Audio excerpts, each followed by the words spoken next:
Well, hello there. Hi, how are you? It's the show you didn't know you needed till you had it. Happy Sunday, Bloody Sunday. Can you believe that we've embarked on this journey now for 8+ weeks? For 8+ Sundays, we have sat here over a Bloody Mary. We have laughed, we have cried, we have yelled, we have screamed, we've been happy, we've been sad, and we have discussed another Saturday of college football with one another. And it's been a great season to this point. I've also shared the Bloody Mary elixir with you every week, which I will continue to do again today. And I'll tell you this, I have found magic with the slice of prosciutto in the cocktail and what it does for the drink. I encourage you, like typically bacon's popular, different kinds of, you've seen sausages on there. You've seen, I'm telling you, the prosciutto is such a good addition of more sodium, which you probably don't need in the morning anyway with a Bloody Mary. Find it, get it, and use it because it's amazing.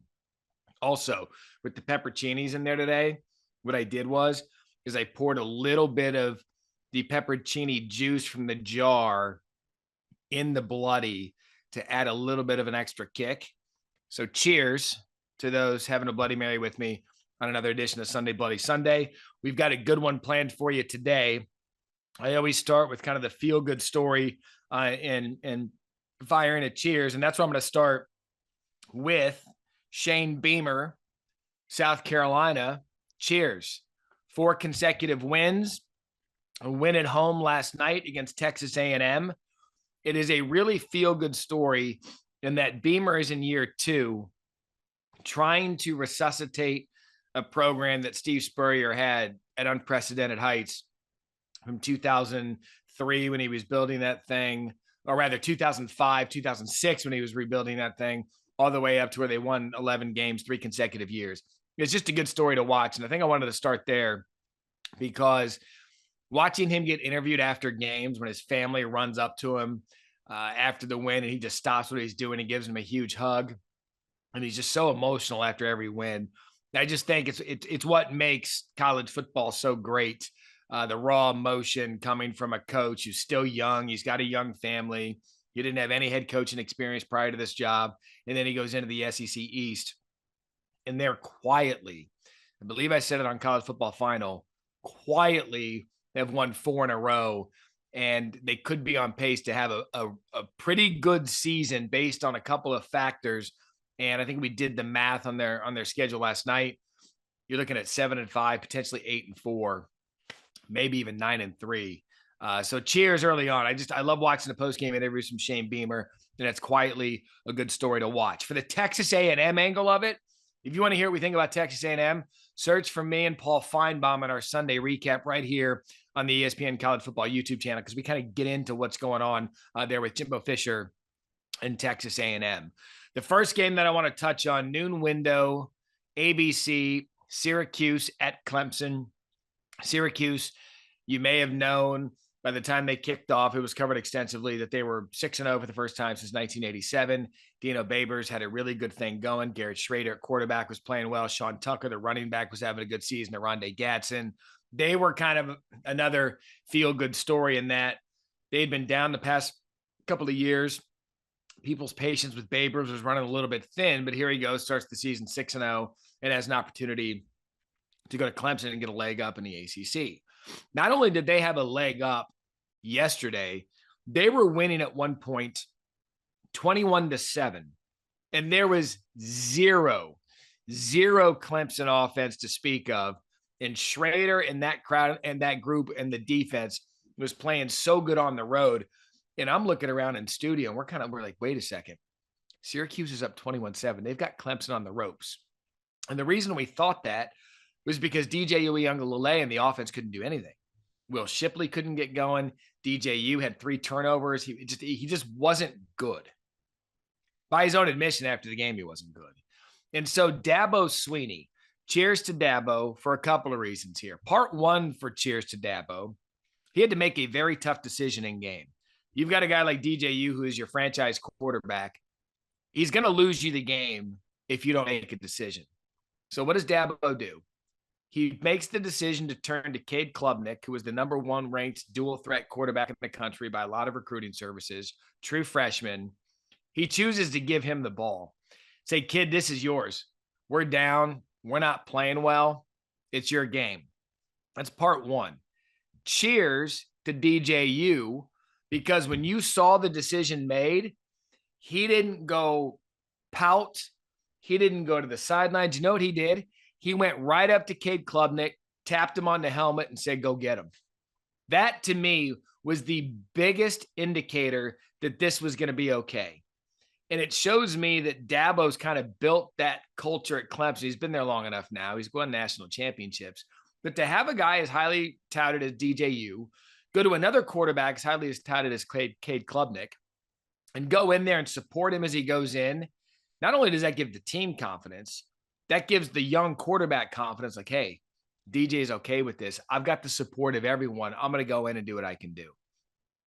So that's kind of part one of this story, because then in his first possession, Klubnik, 3rd and 25, rolls out. There's a late hit called on Syracuse. Whether you could argue whether it should have been a late hit or not, it was called. It extends the play, extends the series rather, on 3rd and 25. So it extends the series. Later in Klubnik's first drive, he gets a face mask penalty called after he was laying on the ground. So yet another big penalty.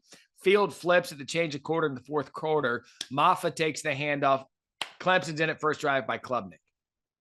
Now, Galloway and I were getting an argument in studio yesterday. I was like, see, look at Klubnik. Look what Klubnik's doing. And he and Dan Mullen were like, well, what's he doing? He's handing the ball off. I get that. But what he did do is he provided a spark, an energy. Something was just not working with the Clemson offense under DJ. Klubnik comes in. Yeah, he's handing the ball off. He's carrying out his fakes. He's running around. Everything's really fast and hyper. But he scored points. And in Klubnik's drives, they scored 17 points. He was able to find a way to energize the Clemson offense when it had been stuck in the mud the entire day. And so Clemson survives. They get the win 27-21. He had a remarkable throw on the 2-point conversion. But where I want to take this is Clemson stays undefeated, 38 straight wins at home. That's an ACC record. It's an all-timer. But after the game, there were two things for me that, again, put Dabo in my mind as the coach of the day yesterday. Because afterwards, when he's getting interviewed by Molly McGrath, asking about the quarterback situation, which he has to do, Dabo's like, look, DJ didn't have it. We needed to find a spark. Cade was our spark. He did a great job. But make no mistake about it, DJ is our quarterback. He is our guy going forward. Because you know what happens in the media. You get a win from the youngster. Statistically, he didn't do much, but he provided the spark. Clemson got out of the mud. They were able to get the win. So everyone's going to start talking about it's Cade, it's Cade, it's Cade, it's Cade. Dabo shut that down immediately. DJ's our guy. Look, sometimes quarterbacks don't have their fastball. Sometimes they struggle. Clemson has the luxury of having a guy behind him that provides a different skill set that could go in a situation when Clemson needs it the most.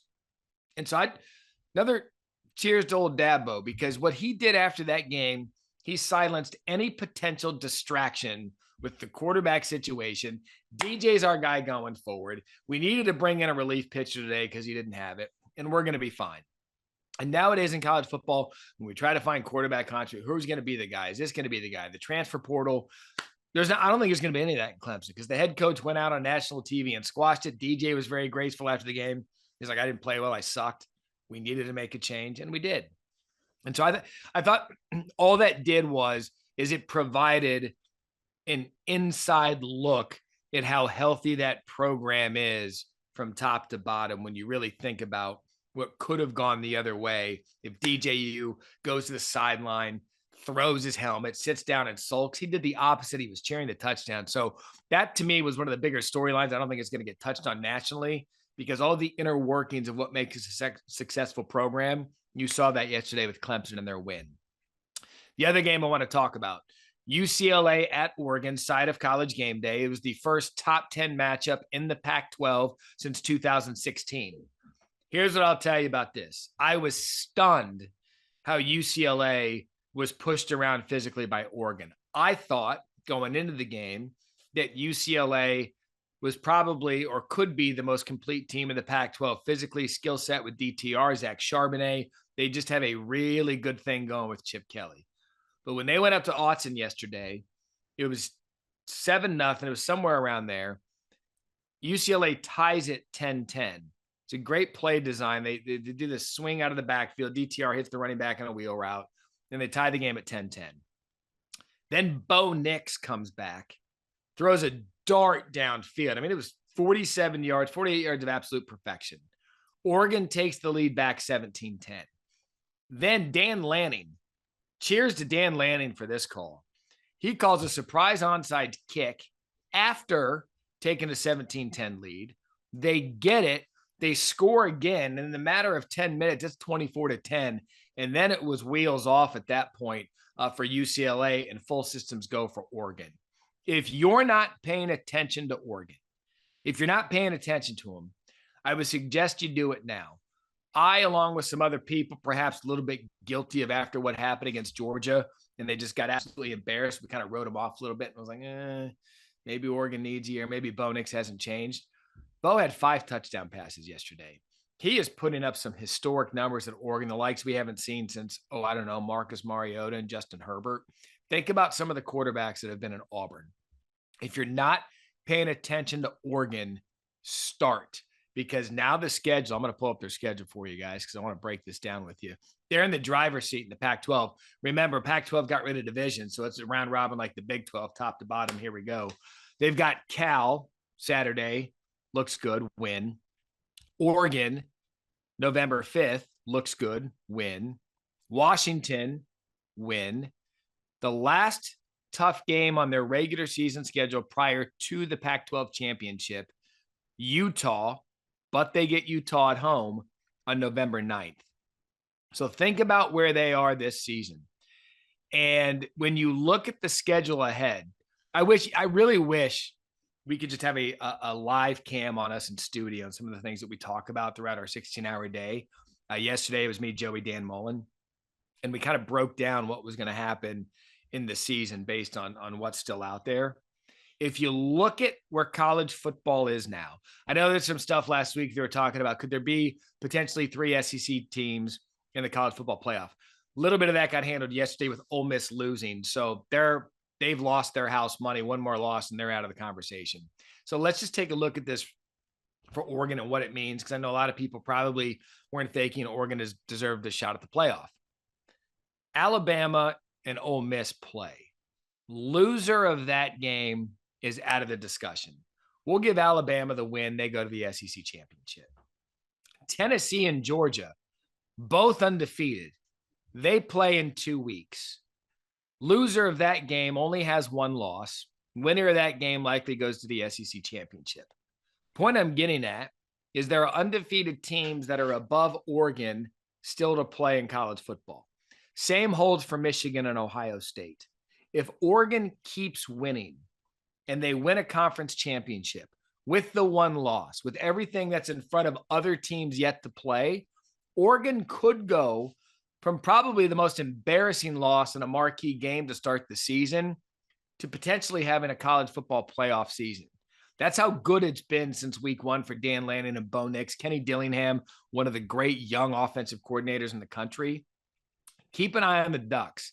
Schedule's favorable. Swagger is there. And Bo Nix is finally showing us some of the talent we saw out of him coming out of high school, which got him a 5-star ranking. He went to Auburn. You know how things went there. Wasn't the greatest tenure at Auburn. Had some moments, but he has found his fit there in Eugene, Oregon. Another game, Texas, Oklahoma State. If you want to hear the recap of that one, me and Paul touch on that in our Sunday morning recap. Good from Mike Gundy. If you're in the Big 12, this is Joey's favorite saying. These Big 12 games are fun in that one team is going to be up by double digits. All right. Oklahoma State last week against TCU. Texas this week against Oklahoma State. Kansas State this week against TCU. And they are going to come back and win. That's just the way the Big 12 is. And how about TCU? For the second consecutive week, they found themselves down by double digits. I believe, I'd have to look, I believe it was 13 to 17 points this week against Kansas State. I know it was 17 last week. It was 24-7. And they just keep finding a way to win. If you're not paying attention to the Big 12, I highly encourage you to do so because you will every single week. You're going to find a game where a team gets out by double digits. You think it's going to be a beatdown, and the other team comes back to win late in the game. And so it continues to be, for my money. And the unfortunate part about it is it's so chaotic with what the Big 12 is doing this year that they might end up cannibalizing themselves out of a college football playoff spot. And as long as you realize that, because one of my biggest pet peeves in college football right now is that we focus too much on the college football playoff. If you just want good football and an entertaining Saturday, cue up the Big 12. Standings right now as we sit here today on Sunday. What's the date today? Sunday, the 23rd. TCU 4-0 in conference. They're in first. Oklahoma State second at 3-1. Kansas State third at 3-1. Texas fourth at 3-2. Longhorns probably not out of it, but they really can't help themselves at this point. They need stuff to happen and to win out. But keep an eye. I know I tout this conference every week just because it's so entertaining. I don't know. I mean, TCU is going to have to run the table to have a realistic shot at the college football playoff. But if you want just entertaining Saturdays, turn on one of these Big 12 games because we saw it again yesterday. Two of them, the two marquee games, by the way, saw the winning team come back from a double-digit deficit. Like, who doesn't want that on a college football Saturday? Last game I'm going to hit on Sunday, Bloody Sunday, Alabama, Mississippi State. Alabama was in bounce back mode after getting beat to Tennessee. And it was a loss that you thought might linger, but Nick Saban does a better job than anyone saying, hey, everything's still in front of us. And it was. Mississippi State dealing with tragedy. They lost one of their teammates this week at the age of 19. And so it was really kind of an atmosphere where you knew Mississippi State was coming in, not playing well. They lost to Kentucky a week before. They had an emotional week, and Alabama had to go in there and take care of business, and they did, 30-6. Bryce Young was fine. The defense was good. They gave up a touchdown literally on the last second of the game. And that's what makes last night so fun for Alabama. If it's 30-0, you're like, hey, Alabama defense, great comeback from the Tennessee game, which it was. They only gave up 6 points. But now you gave up a shutout within the last few seconds of the game, and they go into their bye week. And so they go into the bye week with a loss, giving up a shutout in the last second, not playing great offensively. What does that do? It sets the table for LSU in a couple of weeks.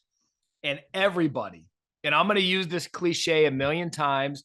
I'm going to use it again when we get to that point of the season, because everybody talks about November is the month you remember in college football. Why? Because it's down to the final few weeks of the season, and everybody that's in play for a conference championship appearance or a bowl game has to win. And the beauty of the sport is that, we focus on the playoff. Fine. That's how you crown a national champion. But there are teams like Maryland yesterday who became bowl eligible. Not a lot of people are going to talk about it. Dino Babers, we had fun with him on College Football Final last week for saying Syracuse is bowl eligible. That's a big thing. So if you really look and stop looking at the treetops of everything and breaking down some of these teams that haven't been to a bowl game for a while, or just looking to find some reason to be positive, that's what November is all about. And let's look at the conference's big picture. Pac-12 looks to be Oregon, but USC's got one loss. UCLA still only got one loss. That thing is wide open. The Big 12, I just went through it. That thing is wide open. The SEC East, wide open. You've got Tennessee and Kentucky this week. Then you've got Tennessee and Georgia. That's going to decide that. November, we'll decide it then. The SEC West, the picture's a little clear in favor of Alabama, especially after the Ole Miss loss yesterday, but you still got to figure that thing out. The Big Ten West looks like it could be the Illini headed to go play the winner of Ohio State and Michigan. All of this is to say, when you get to this point of the season, I know people were like, week 8, how's week 8 going to match up with week 7? Well, half of the top 10 had ranked matchups and had to find a way to win. Clemson came back from double digits to find a way to win. TCU came back from double digits to find a way to win. We are now at the point of the year as we go into Halloween weekend. We start surveying the country and the landscape to find that one game that could throw it all off. And there is a realistic possibility With Tennessee, Georgia playing, there's another undefeated team out. With Michigan, Ohio State playing, there's another undefeated team out. What's TCU going to do? Is that another undefeated team out? It is going to be so good down this stretch. You really can't take any Saturdays off. And so for this Sunday, Bloody Sunday, the theme, cheers to everyone who had to watch their team come back from a double-digit deficit to stay within the conversation, within their respective conference playoff discussion, conference championship discussion, because we now have a storyline in college football. The back stretch with some of the games we have coming up, buckle up and get ready for weekly Sunday Bloody Sundays, where some of you are going to be sitting here being like, that was the worst thing I've ever seen. Some of you are going to be sitting here going, Matt, cheers. Thanks for my team getting a win, because we are set up for a remarkable end to the college football season. Next Sunday, we'll be here as always. We'll break down all the action. And don't forget, we always have our weekly preview coming up Tuesday or Wednesday this week. We're going to be joined by a special guest. I don't want to give too much away. I'll just say that they had an impressive win and are now maybe the best independent in the country based on what we saw them do yesterday. They're on a bye week this week, so we hope to be joined by their head coach to not only talk about their season, but walk through the rest of the college football landscape with us. So again, cheers. Everyone have a great Sunday. And as always, we appreciate you joining us here on the ESPN College Football YouTube channel. Thanks for watching ESPN on YouTube. For live streaming sports and premium content, subscribe to ESPN+.